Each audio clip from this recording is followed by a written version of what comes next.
Welcome back, guys, to Diving Deep into Christianity, where today we'll be describing one special man from the Bible. And we're going to be describing it because it's Easter time recently, and this is an Easter special, so hopefully you enjoy. Stay tuned. The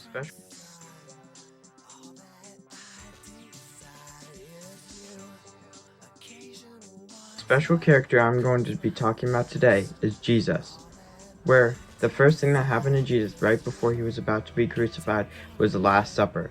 During the Last Supper, Jesus looked directly at Judas and said, "What you're about to do quickly." I personally believe that Jesus was talking to Satan because Jesus said it directly after Satan had entered Judas's heart, and after he had said the next person he was going to give the bread to was about to betray him. And he passed it directly to Judas Iscariot. Satan had always needed permission to do something, as mentioned in Job, which you will see in another episode. So what I think happened to Jesus was looking directly at Satan and giving Satan permission to kill Jesus, because Jesus needed this, and he knew that this was his plan of salvation. The Garden of Gethsemane. According to the Bible, Jesus had asked a few of his disciples to come with him to pray in the Garden of Gethsemane.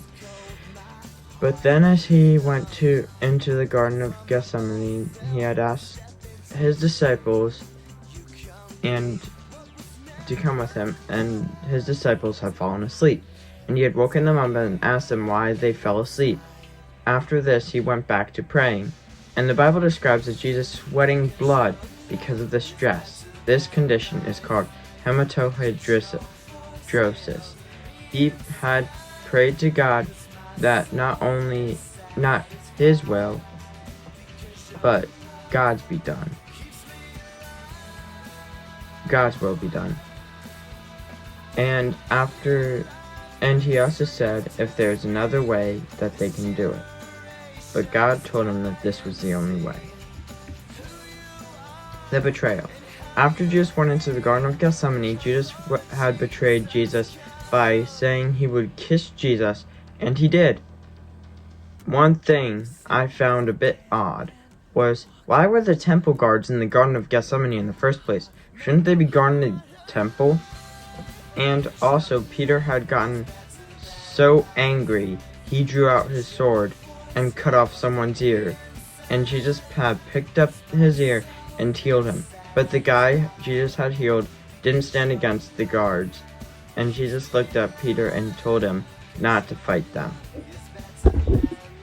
Jesus had been brought before Pilate, where they accused him of treason or claiming to be king. When Pilate had asked Jesus if it was true, Jesus had said, "It is so." But the Bible describes that Pilate had heard so many things about Jesus doing miracles, and he had hoped that Jesus would do some miracles. But Jesus was silent during his trial. So Pilate had asked if they wanted to free a criminal named Barabbas or Jesus, and they chose to free a criminal. Pilate sent to Jesus to be chastised. The flogging was a process where they would get a whip of with glass shards at the end of it, or nails, and they whipped Jesus. And the Bible doesn't describe much about the flogging of Jesus through the Bible, except from 3 verses in different Gospels each. Jesus was silent throughout the flogging, which would be very hard, and he fulfilled at least 3 prophecies in this specific part of his crucifixion.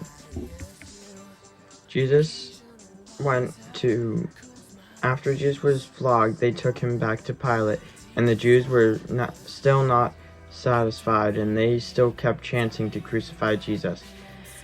Pilate was scared during this time because flogging was typically a way they would get the person to tell the truth, but Jesus never denied it.